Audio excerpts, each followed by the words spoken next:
میں نے اپنی 25 سالہ زندگی جو تھی وہ کرسچینٹی میں اچھی خاصی پریچنگ میں گزاری. میں چرچ میں پریچ کرتی تھی, کلام پیش کرتی تھی.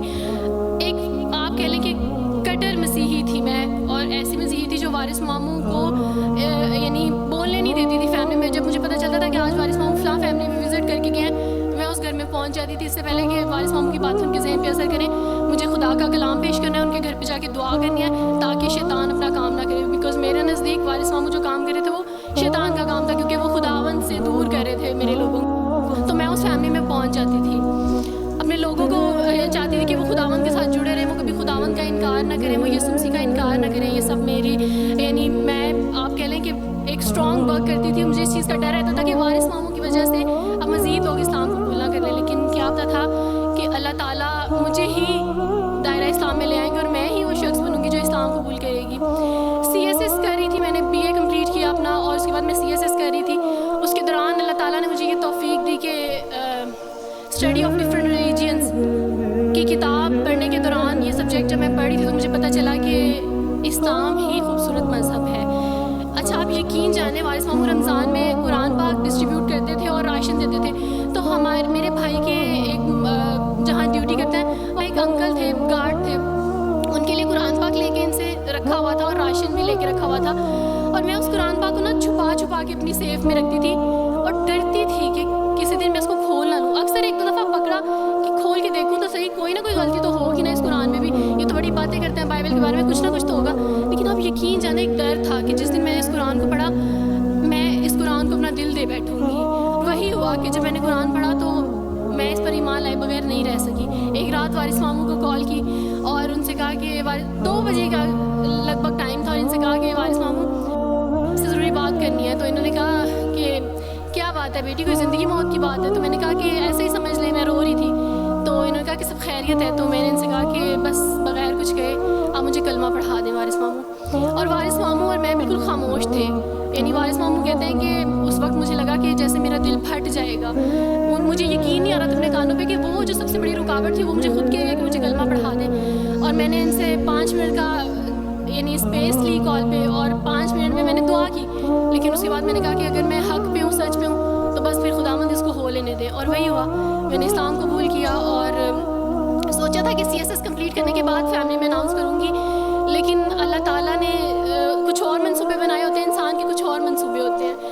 آپ یقین جانے میری فیملی کو جلدی پتہ چل گیا. ایک رات میرے بابا نے وارث ماموں کو گھر بلایا اور ان سے کہا کہ ہم چاند کی شادی کرنا چاہتے ہیں, آپ اس سے پوچھ دیں کہ اگر کسی کو پسند کرتے ہیں تو ہم اس کی شادی اس سے کر دیں, ہم جو ہے نا وہ اس کی مرضی کے خلاف نہیں جائیں گے. تو میں نے ان سے کہا کہ آپ ایسا نہیں کر پائیں گے. انہوں نے کہا کہ نہیں ہم کر سکتے ہیں.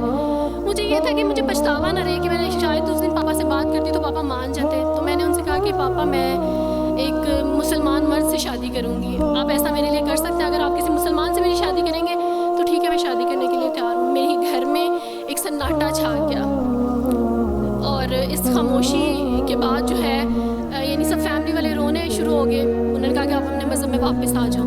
لیکن یہ ہے کہ میں دین اسلام قبول کر چکی تھی.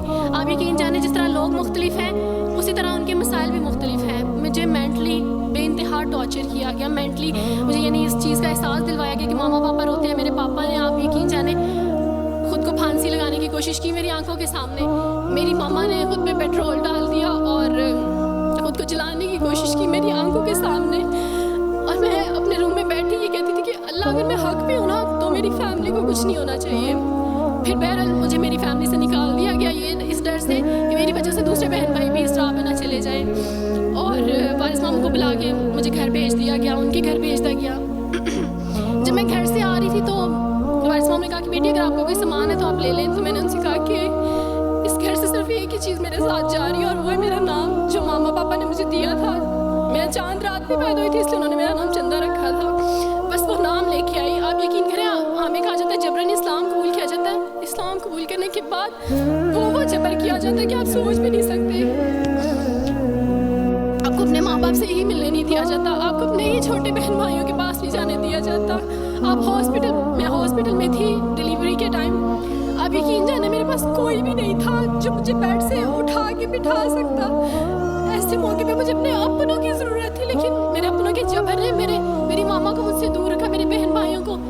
میرے کرسچن کولیگس نے فیملی کو پریشرائز کیا کہ اس کو فیملی سے نکال دیں، کیونکہ اگر اب اس کو ملیں گے تو مزید لوگ بھی عبدالوارث کی طرح، چندہ کی طرح اسلام قبول کریں گے.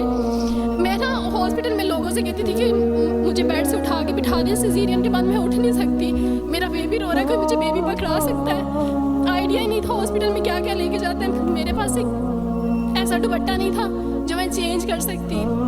ایسے موقعوں پہ آپ یقین جانیں آزمائش اور جبر اسلام قبول کرنے کے بعد ملتا ہے.